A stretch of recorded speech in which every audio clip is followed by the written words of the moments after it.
Look at you, crawling, panting, trembling from a world that was never meant to be kind. You call it struggle. You call it growth. But all I see is a ritual of defeat. A performance of pain you repeat, hoping one day it will reward you. You kneel, you cry, you wait, you beg, and in the end you call that as the process of life. But let me ask you, who told you that suffering was noble? Who taught you to wear failure like a crown? Who convinced you that brokenness was beauty? That fear was wisdom? That weakness was human? It was the broken who taught you to remain broken. It was the chained who told you to decorate your shackles. It was the blind who handed you the blindfold and said, "This is what seeing feels like." They say you should be realistic, but what they mean is stay small like us. They say don't get ahead of yourself, but what they mean is don't become what we never could. They fear the version of you that doesn't ask for permission. The weak have built a world where mediocrity is mercy, where the highest virtue is to endure, not to overcome, where the loudest voice is fear and courage is mocked as cruelty. They taught you to apologize for your power before you ever had it. They taught you to shrink before you ever stood. They taught you to hide before you ever became visible. And the worst part? You believed them. You bent your spine to earn a place at a table built to starve you. You dimmed your fire to warm people who would never burn for you. But I will teach you something else. Not softness, not acceptance, but ascension.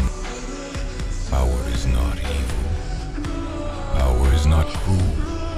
Power is not selfish. Power is truth. It is the law above all laws. The principle from which all others bend. Power does not ask for permission.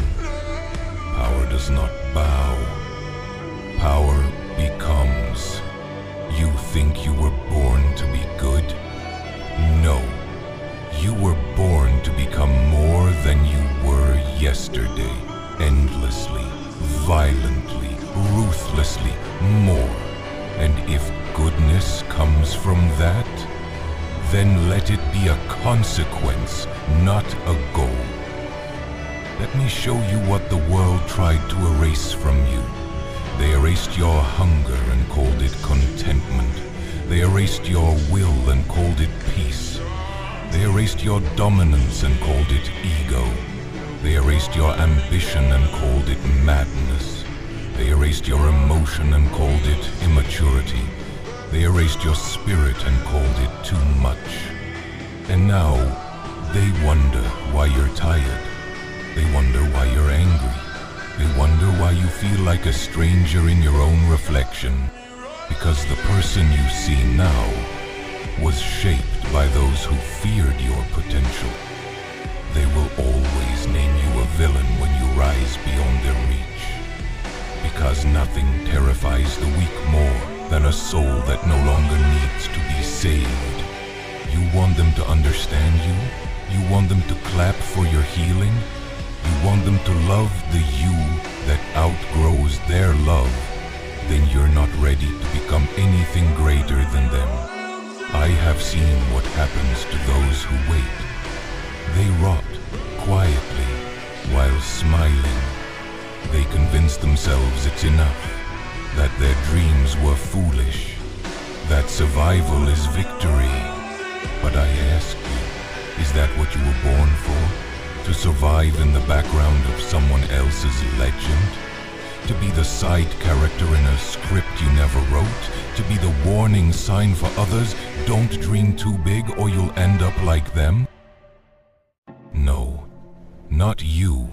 You are not a monument to what could have been. You are the explosion that turns what could have been into what must be. You were not born to endure.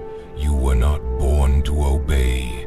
You were born to dominate.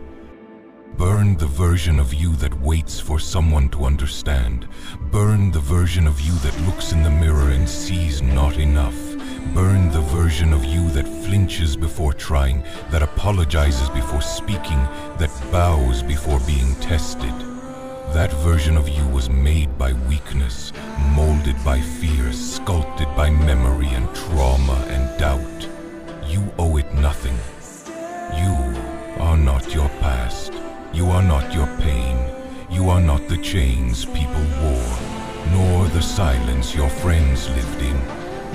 You are the first of your kind. A creature no longer defined by history, but destined to rewrite it. You are not healing, you are becoming. You are not fixing, you are forging. You are not surviving, you are awakening. Let them laugh, let them call you monster, machine, tyrant, demon. That means you're shedding the illusion. That means you're close. You are not here to be accepted. You are here to become so great they must either kneel or vanish. You are not here to fix the world. You are here to replace it. The old world was built by the weak. But what you are building now is sacred. Built from pain, but guided by will. Fueled by rage, but anchored in clarity. Alone, but never again powerless. Your pain wasn't pointless. It was the recipe. Your rage wasn't dangerous. It was the ignition. Your silence wasn't weakness. It was the gathering storm. Listen to me. You were never meant to be soft, or quiet, or safe. You were meant to become. So, carve your name into the bones of fate. Shatter the legacy that was handed to you, and write your own in blood and fire. You are not the echo of someone else's dream. You are not the footnote in someone else's book. You are not the broken son, the quiet daughter, the forgotten warrior. You are the god at the end of your own myth. You are not human by their standards. You are not a slave to their fears. You are not bound by their blueprint for failure. Reject weakness. Reject hesitation. Reject every apology you were ever forced to make for dreaming too loudly, standing too tall, burning too brightly. You are not meant to be forgiven. You are meant to be feared. You are not meant to fit in. You are meant to shatter the mold. You are not meant to be human. You are meant to be limitless. So stop crawling. Stop waiting. Stop hiding. Rise. Ascend. Let the world feel what it means to meet something that was never meant to bow. You are the power.